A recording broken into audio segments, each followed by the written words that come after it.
Good morning, afternoon, and evenings to our listeners of in12d. We're on season 4, episode 35, and in the studio with me, I have my co-host, Susie Vaughn. Susie, welcome. Hey, Ramzi, how are you? It's me, Susie. I'm over here in a wild, wet, windy Ireland off the Atlantic, but staying dry. And I'm excited to be here, and I'm really looking forward to introducing our listeners and viewers to our guest for today, who's hailing from Atlanta, Georgia, and she's an author of many, many books. But ultimately, I think from getting to know her, she's ultimately a passionate storyteller, I would say. Our guest today is the author of The Art and Science of Wishing. And our title today is Cosmic Wish Experiments. And it's with none other than Brownell Landrum. My God, I knew I was going to get that all muddled up. Excuse me. No Brownell worries. Landrum. Welcome, welcome. Thank you. Thank you. Very happy to be here. Nice to see you all, and looking forward to this conversation. Yeah, absolutely. I'm not sure what direction that this will take, but let's just start off with how did you decide to kind of make wishes and wishing your sort of main subject matter of your book, The Art and Science of Wishing? Like, how did that come about? Yeah, it's a very interesting experience because as you said, I'm a storyteller, right? So I want to make it clear from the beginning, I'm not a scientist. I am a storyteller.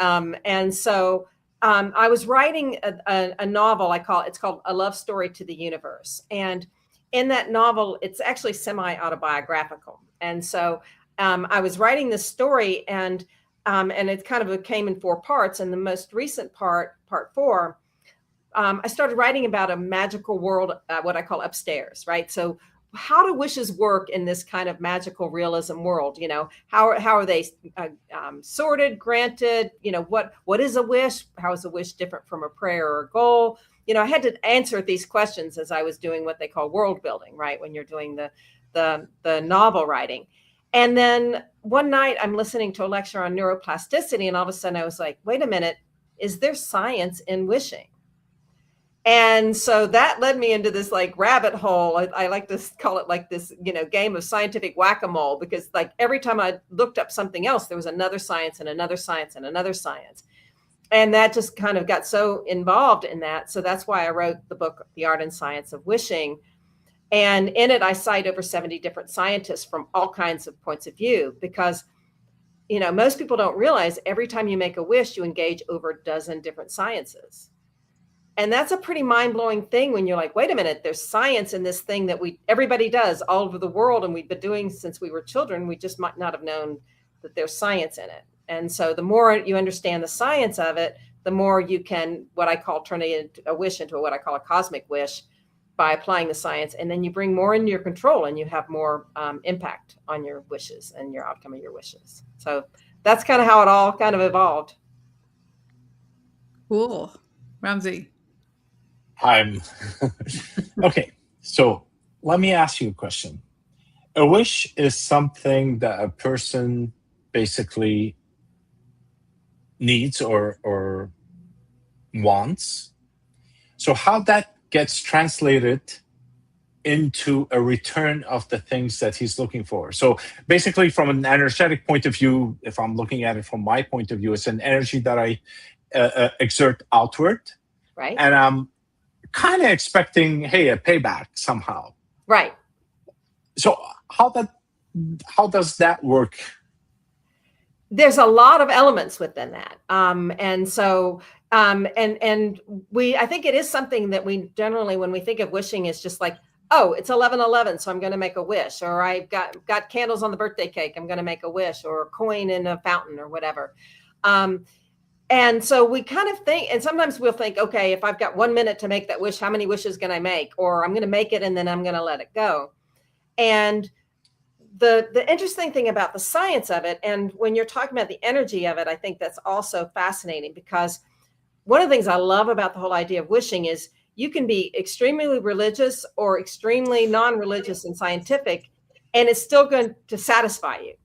Because if you're very religious, you can think about when you're making that wish, are you collaborating with another consciousness, right? Or you can think about it from a scientific standpoint and quantum physics, and are you tapping into an energy that's bringing energy back to you? Or you can be a biologist or a neuroscientist and no, your brain has to activate something, and that's what activates in your consciousness so that you become more aware of the solutions to your wish. So there's so many fun ways to look at it, depending on what perspective you want. And then you talked about wants versus needs, which we can get into as well. But there's a lot of elements of that, like how to make your wish more effective using science, and how to make it more tuned to what you need versus what you want. So there's a lot of fun elements to it. And wishing is fun. That's one of the things that we love about it, right? It's fun. So Absolutely. Yeah. Oh, sorry. I just want to continue on the same topic. Yeah. What's the difference between a wish and a want?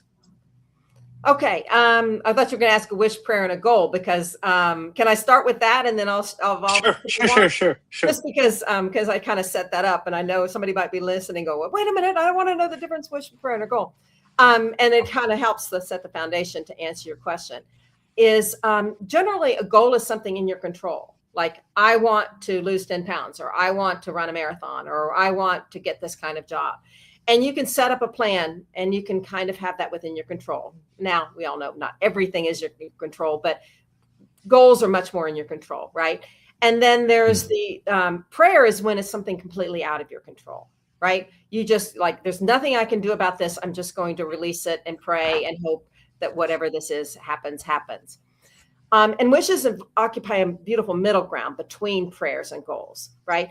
And so that there is an element of what I call cosmic collaboration with a higher power, with that other energy that I just mentioned. And there is also a way to get some of that outcome more in your control. So back to your question, as far as a wish versus a want, obviously wants are a key component, right?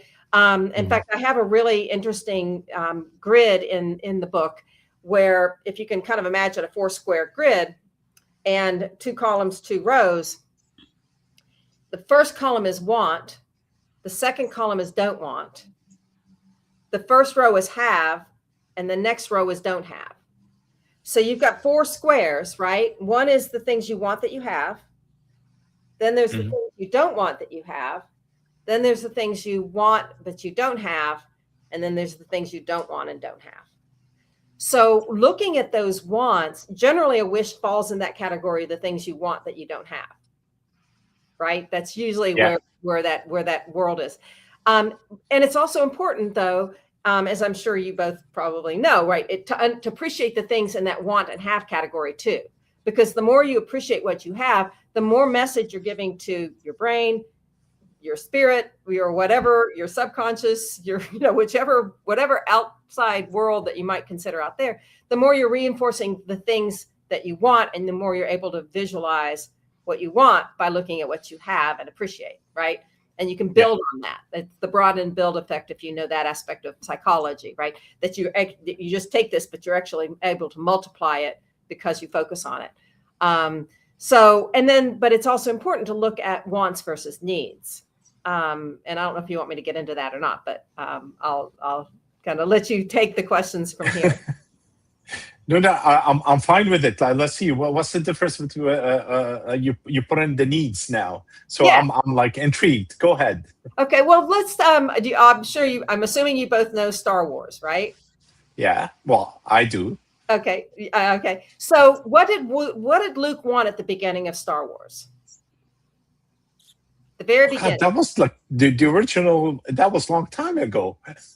Well, I know I'm putting words in your. Well, if you might remember the movie, and some of the listeners might, but basically, he just wanted to go have adventures with his friends, right? Yeah, true. Movies, yeah. He just wanted adventures with his friends. But what he needed was to find his purpose. Right? Big difference. right? So, and then I don't know, this one is more obscure, but there's a movie called Legally Blonde. I don't know if either of you have seen that movie. Yeah. Well, Yeah. at the beginning of that movie, she wants to marry Warner, right? That's like her mission. I'm going to marry Warner. That's what I want, right? But that's not what she needed, right? She needed to learn to stand on her own 2 feet and find her own power. So True. that's when you're looking at that. And as a storyteller, it's a really fun thing for us as storytellers, because that's the best way to craft a story, is to figure out what your character wants, but then also maybe guide them along the path toward more what they need than what they say they want at the beginning, because they're going to grow and mature and evolve and get more daring as they go through their challenges. I wrote a book last year called The Hero's Playbook. So if you know the hero's journey, then it talks about all those, tests and allies and enemies and all those challenges you go through to become the person that you're supposed to be at the end, to become the hero, right? So does that make sense, though, the wants versus needs now? Absolutely. Yeah, absolutely. Very nicely put as well, Brownell. What I'm really interested is in the kind of personal story, your personal story, like who is the author of these books? Who is the storyteller that is sharing all of her research? Because you've obviously put a lot of time and depth into researching for your books. And like, how does it show up in your own life personally? Like, are you somebody who's wishing, all the time? Are you more cosmic wisher now, more about the collective? Like, how does it shape your personal experience? Yeah, that's a really interesting question, and there's a lot of kind of ways to approach it, right? As I mentioned, this started because I was writing a semi-autobiographical novel. And so going down that mentality is, and gets into the weird, but this is who I am, right? That's who we are too. So don't worry. There's no woo-woo here. There's a lot of woo-woo too weird this, for us. We've got it all. We've had it all. We got it all going on. Don't worry. Well, so there's the more practical answer I'll come up with, but this is, I decided I'm going to write a story. And as I said, I'm going to write it from about the upstairs, right? That's the vernacular I use, because I like to use something that people know what it means without trying to label it with something else.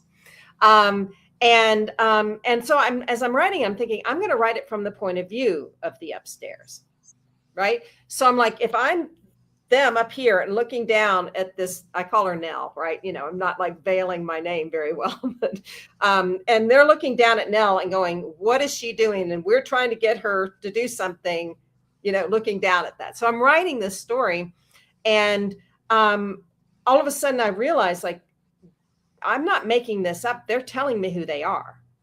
So they became very real in terms of telling me who they are, and they became very active in my life. And I call them X, Y, and the Z's. And actually, I have also like to make up stuff, right? So some of it's, magical, and some of it's made up. But like, they have a band up there that called X, Y, and the Z's, and they, and they do all this fun stuff together on the upstairs. But they include, X is a very matronly, matriarchal type of guide. Y is more non-binary, fun, and into pop culture type of guide. And then there are the 2 Z's, Z1 and Z2. And they are what I call traffic angels. Okay. So, and how I define a traffic angel is, can you imagine if you're here and they want you to go here, what are all the things they have to do to make that happen, right? There's a lot of logistics in that. And in my particular story, it was, how do you take an American woman living in Colorado and have her meet a British man in Tunisia? Right? They had a lot of work to do. So they're looking at humans who have free will, who can muck up the things that they're trying to do. But that's where the story came. So that's why I was starting to write this and getting this kind of experience and this exposure to them. And they became very real in my life, and I could hear their guidance, and I could know that if I'm doing the things they want me to do, I was feeling good. And if I wasn't, I wasn't. And then when I was writing part 4, it had to do with some wishing that I was doing. And I don't want to spoil the book too much, but it was about what I was doing in the story, in life, but also projecting into the story, it was creating a crisis upstairs in the wishing realm. I call it Estrella. And the crisis was, and this is kind of where it crosses over to real life and what's happening in the world, is the crisis was because of the way Nell was right to making her wishes, then it was actually risking the ability for humans to make wishes at all. And there could be a whole breakdown in the system where people stopped wishing completely. And in some of the things that I think are happening in the real world, to get to more serious thing, is I do think we've lost our power of collective wishing. And it is so important. It's been so important for a driver of survival since the dawn of humanity, when people got together and wished. And so I'm writing it like this crisis upstairs, and writing these sub stories where maybe this happened before, and that was during the Black Plague, and, you know, all these other little fun nuances to it, but also looking at this world going, what would happen if we brought that back? Right? What if we could start wishing together? And what could we do? Because are you familiar with the David Hawkins research? Do you know him, The Power versus Force? Where he talks, you know, you may have seen different versions of it because he's not the only one, but basically it says energy, you know, has different levels, and there's the very highest level of love and all that, and then there's the lowest levels. And I feel like there's a lot of us going through an experience where feel like we're being forced into those lower levels of despair and anger. And I think that what we need to do is we need to rise above that, because that's easy to control us when we're down here. But when we're not here, that's when we can start making things happen. So part of it is like, wait a minute, what if we could bring this together and we could add these cool sciences where we repeat it and we know wants versus needs, and we, you know, kind of start looking at these differences. How can we do this together? And so that's what the Cosmic Wish Experiment is about, is trying to create what I call wish circles to do that. So that's a long answer to a short question, but I'm guessing that's what you wanted. I don't know. I hope. No, it is. It is. It's an interesting to see how your journey, like, you know, if you were like, I'm always a bit confused when things are semi-autobiographical, because you never know what part is the reality and what part is the fantasy, you know? And so, you know, you're kind of out on a limb a little bit, I think, with that. But I think everybody that's listening to this can relate to a certain degree that sometimes something in the unseen realms, let's say, is nudging us forward, or you know, we're waking up with these knowings, or just you just have a feeling about something that you're supposed to go somewhere, you're meant to go to a different country, or you're supposed to, you know, leave a job or whatever, you know, and we don't fully have a plan, but we're kind of following those nudges anyway. And like you said, sometimes I don't think it's always just going well when you're following what they want. I think sometimes following what they want, like in relation to your traffic angels, can be very uncomfortable, and it can be a really difficult place to find yourself. You know what I mean? Because you're out on a limb in the unknown territory or something beyond your, you know, comfort zone or something like that. So is that where the wish comes in then? Is that where I'm out on a limb?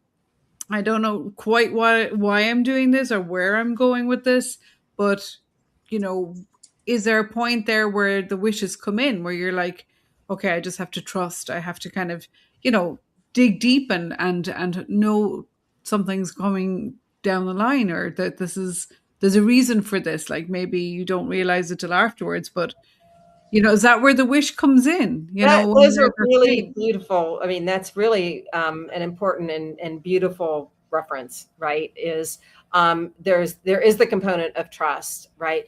And then you're mentioning something that I have a term for that I came up with. And one thing, my first book I wrote was nonfiction. It was called 5 Reasons Why Bad Things Happen. So when people say everything happens for a reason, I was like, yeah, I wrote the book on it. And so looking at the reasons, right? And that they're finding out the reasons like you were kind of alluding to. And there's a term that I came up with that I call reverse optimism. Mm-hmm. And that's when you can look back at things and go, oh, that had to happen for, you know, like my landlord had to raise the rent 50% for me to know that it was time for me to move, because I wouldn't have moved. And if that hadn't happened, and then I went to Italy, but if Italy, I couldn't stay there more than 3 months because of visa issues. So then I had to go somewhere else, and I had to go out of the EU. So then I went to Tunisia, and that's how all of these things that I kept thinking I was going the straight line, and they're like, no, you're going to go over here. You just don't know it yet, right? But you can look back at it and go, okay, I feel like I was guided because I know that relationship and that situation led me to the next thing and the next thing and the next thing, and I wouldn't be here right now if that hadn't all happened, right? So, and then I think when you get that beautiful mindset, which is what you were talking about, then you can have more trust. So that if you are going through something difficult, then, and the spoiler for my first book is The 5 Reasons Why Bad Things Happen, is the thing they all have in common is to get us to change something, right?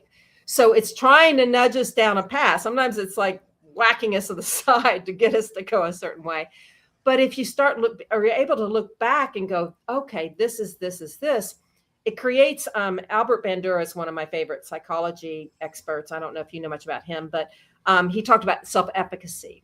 And I'll tell you a little story. Do you know the book When Bad Things Happen to Good People? Are you familiar with it? I've heard of it. I don't think I've read it, but I've heard the title. Yeah, it's it was 80s, I think, was when it came out. And it was written by Rabbi Harold Kushner. And Rabbi Kushner read my book.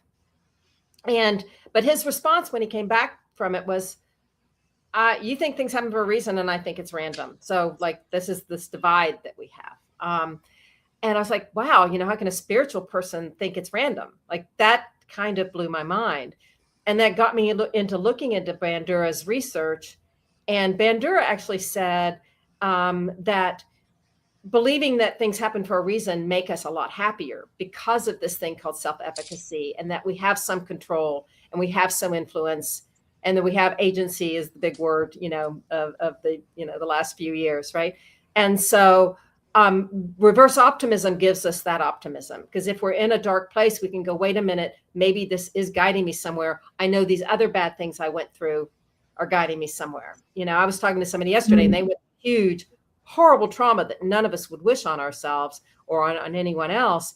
Yet that's what it needed to get her to where she is today in this peaceful, beautiful, happy place. Right.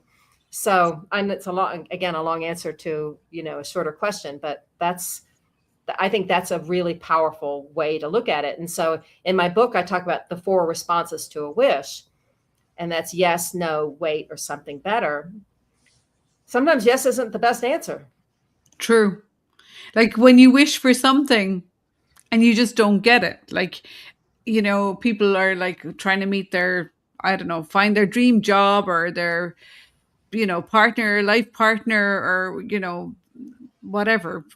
Maybe it's emigrate to another country or live somewhere warmer, which I often wish now that I live in Ireland, wishing away the rain. But I suppose sometimes, as much as I'd like to live somewhere warmer, I keep ending up back on this rock in the Atlantic, and it's chilly and cold. But it's warm. My heart is warm here, but my physical body is suffering from the weather. So maybe when we don't get the wish we want, are we to dig a little bit deeper into what we have? Is that where the wishes take us? Do we have to go a bit deeper, do you think? Well, right. And that's Ramzi's talked about the Ferrari in your driveway. I think I used that example, right? And some people are or whatever the car is, or whatever it was that you mentioned at the beginning, this wishing for something like that. And you may wish for it and you may get it.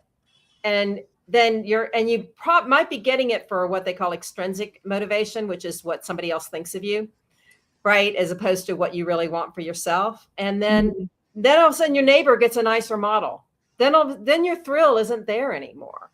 So you got what you wanted, but is that really what really is going to make you happy? So the more you get clarity on, like you said, the heart, right? What feeds your heart? And where do you belong, and what makes you happy? So, it is that knowledge that you can release some of the outcome. I mean, there's Snyder's hope theory that I love, which says, there's 2 aspects of hope. There is agency, knowing that you have some influence over it, but there's also pathways and their options, right? So you might think, I have to have this job, but our brain fills it in like it's going to be perfect, even when we don't know all the details. And maybe there is a higher intelligence that knows better, that there's something better for us.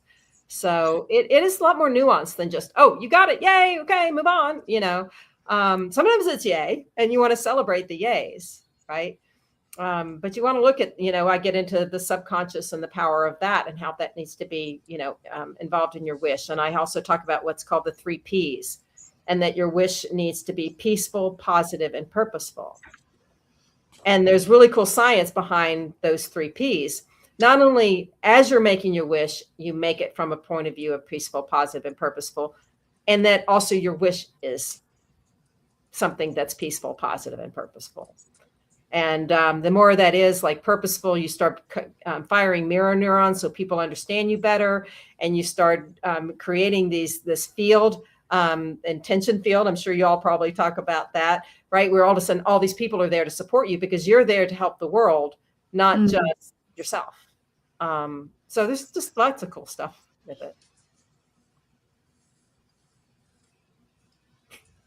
Listen, I was listening to everything that you said, and it reminded me of a book I read a long time ago, the Think and Grow Rich. Yes. And it didn't have the sciences you're talking about, but it had similar things to what you bring out, but on a more advanced or scientific today than it was back in the early 20th century. Right.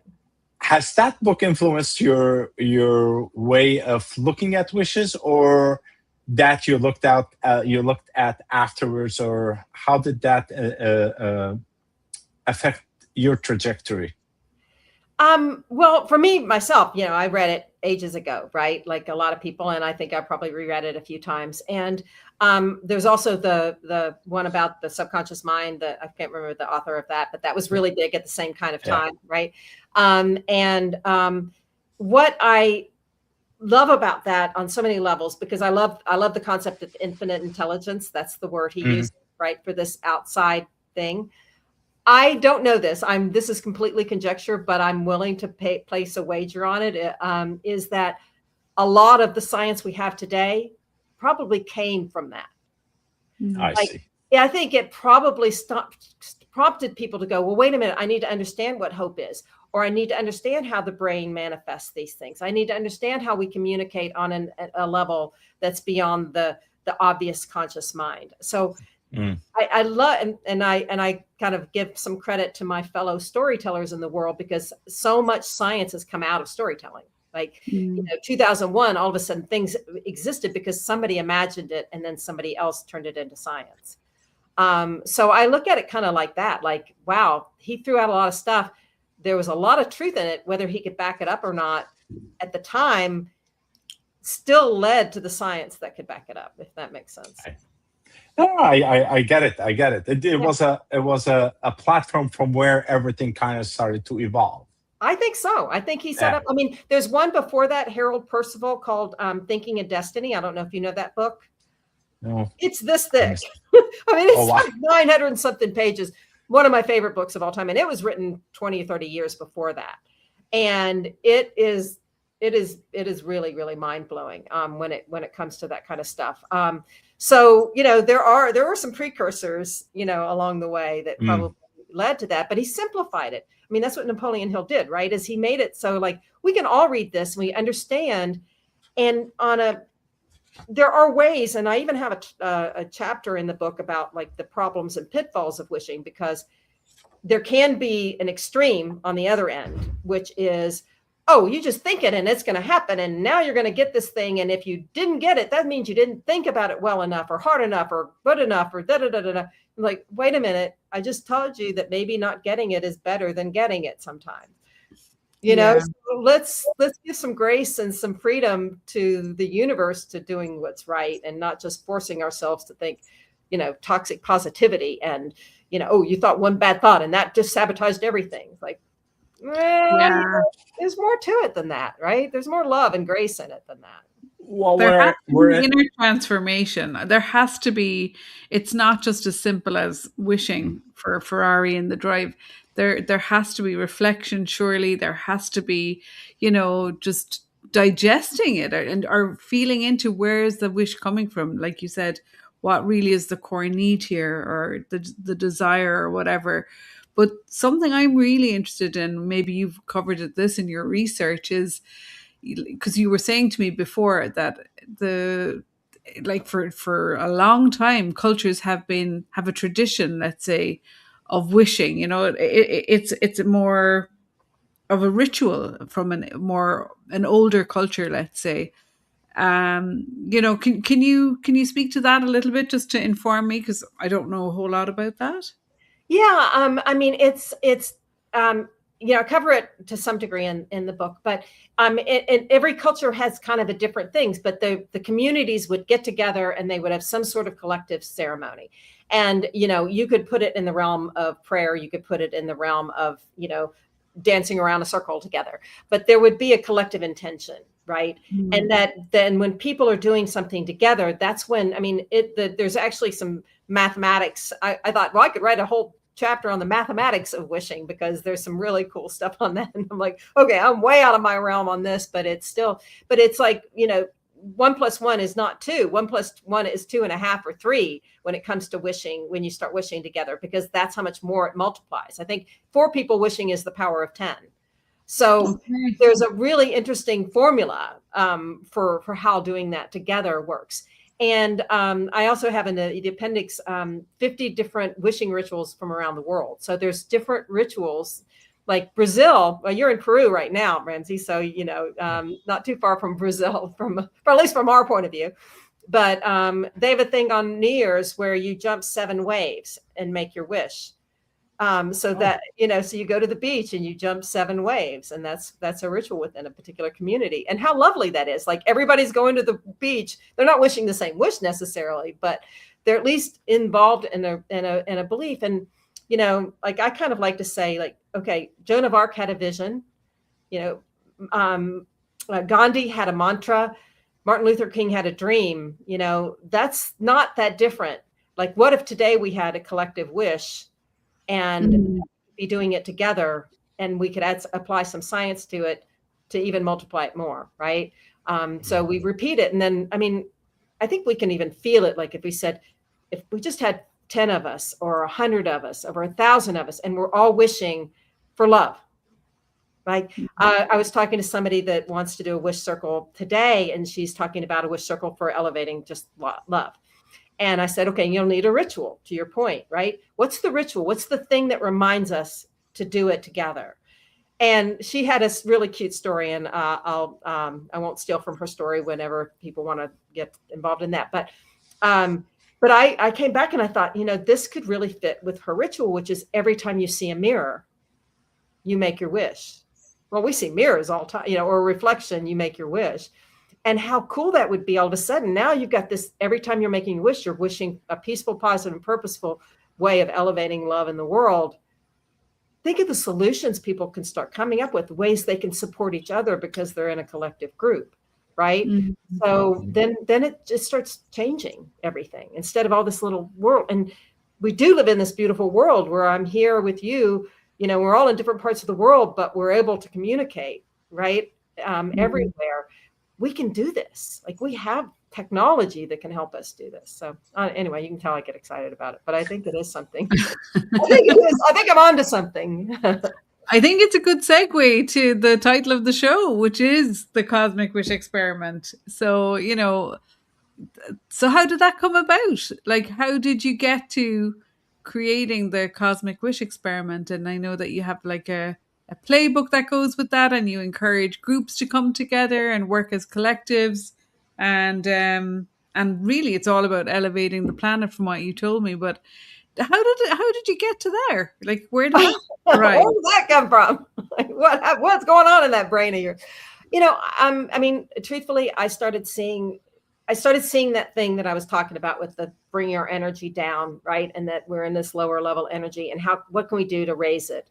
And I just, I know they were inspiring me to write about wishes and wishing, right? I mean, I know that was guided, and I just thought it was such an important thing. And then, listening to the lecture and writing that book. And then I thought, what can I do? Like, what is something within my ability and power to do? And I thought, well, I've got all this research, I've got all this methodology. What if I could pull together a program to allow people to do that? So I created what I call the Cosmic Wish Experiment. And just kind of reiterate, the difference between a wish and a cosmic wish is when you apply the science, right? So you can wish and poof and whatever and not change, but when you start applying the science, that's when you start increasing your control and effectiveness and everything. And so, and I'm calling it an experiment for a reason, because I'm not a scientist. We're figuring this out together, right? So, it's going to keep getting better and being fine-tuned and all this kind of stuff over time. And if there's anybody listening who's a scientist who goes, no, she's wrong about this, or let me add this, or here, I'm like, bring it on. Like, I don't need to be the expert. I want to bring in people that can keep, fine-tuning it and looking at the data. But the idea really is that you can go on cosmicwishexperiment.com. Before I get into explanation, it's free.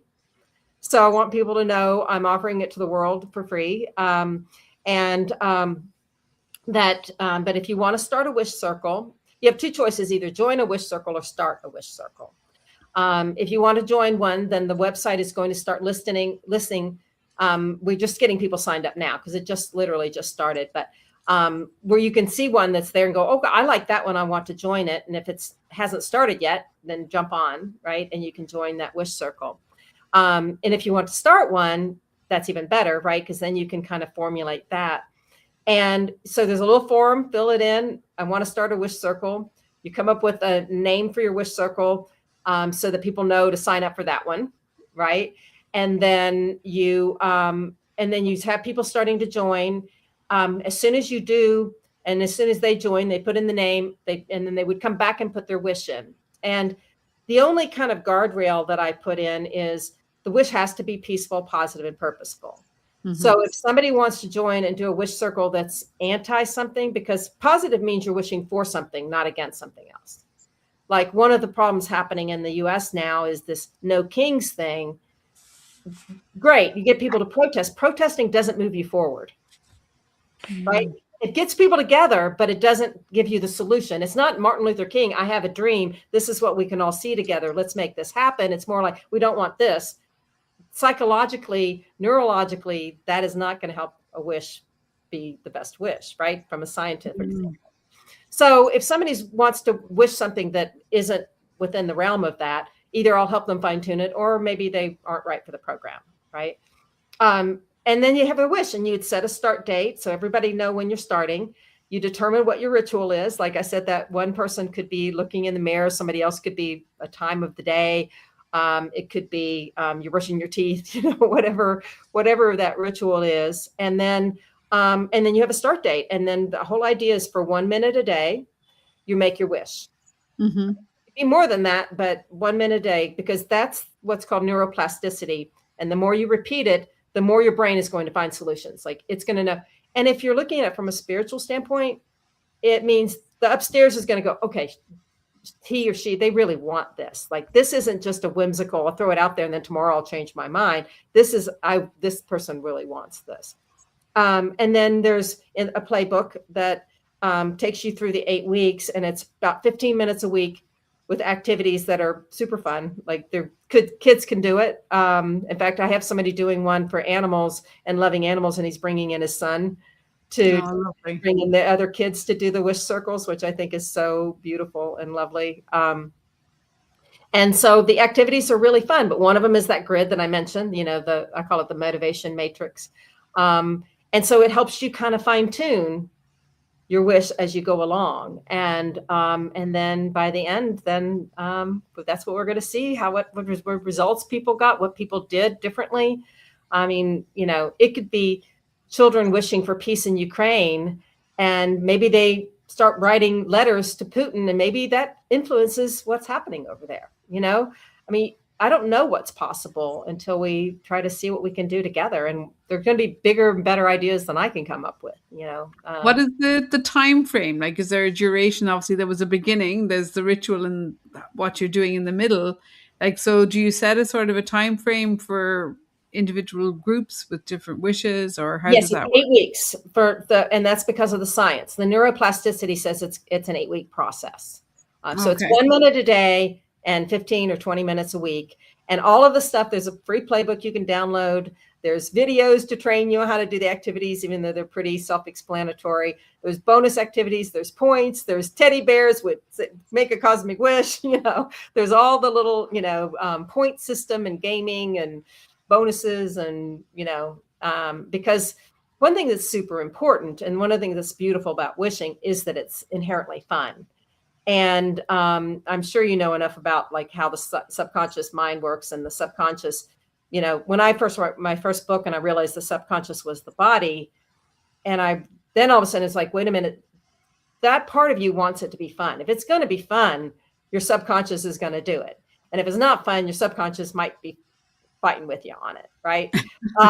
And there's no point in doing something that's not fun. So, 1 minute a day. And I had somebody say, well, I don't think I can do a minute a day. I was like, well, then you're not going to change the world. I mean, I don't know what else I can say, but that's the price it takes.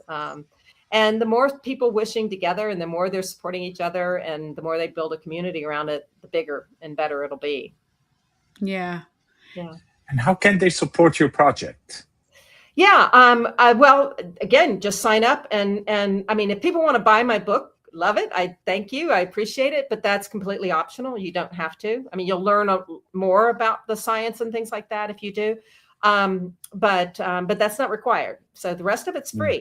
You just go in there, sign up, and you get an automatic response. Then you can start building your group. And then I just want to be there to support people because I want to be able to share on social media. Here are the groups we've got. Here's this one going to start this day. Here's what this wish is and that wish is, and just start seeing it build. So, I guess that's the answer. The sky's the limit, I reckon, with those wishes. And I love that it's cosmic, you know what I mean? That it really like keeps it wide open, and as you said, it'll kind of take its own kind of course, I would imagine, you know what I mean, once you kind of launch it fully. That's right. And there are going to be people smarter than I am and better sciences and all that than I am and better idea people that are going to make it better. And, the idea of the word cosmic, if you look up cosmic in the dictionary in Merriam-Webster, it's a really beautiful word because it's got 3 parts of the definition. The first one is it's universal. Mm-hmm. It means the universe. The second is it ventures into the spiritual or metaphysical. And the third part is that it's comprehensive. And so that just felt like the right word to say, this is how you use science to get all these things and pull it all together. And that's why it's a cosmic wish experiment. I think that's a beautiful place to leave it for today. Wow. You're truly the cosmic girl, Brownell. You've been a great guest, really inspirational. We have the links below. There'll be the bio and how to get in contact with you and on your social media platforms as well underneath this episode. So from all of us here at in12d, thank you for taking the time out today and joining us. Thank you for having me. It's been a blast. Thank you. And thank you to all our listeners. And we'll see you next week, hopefully.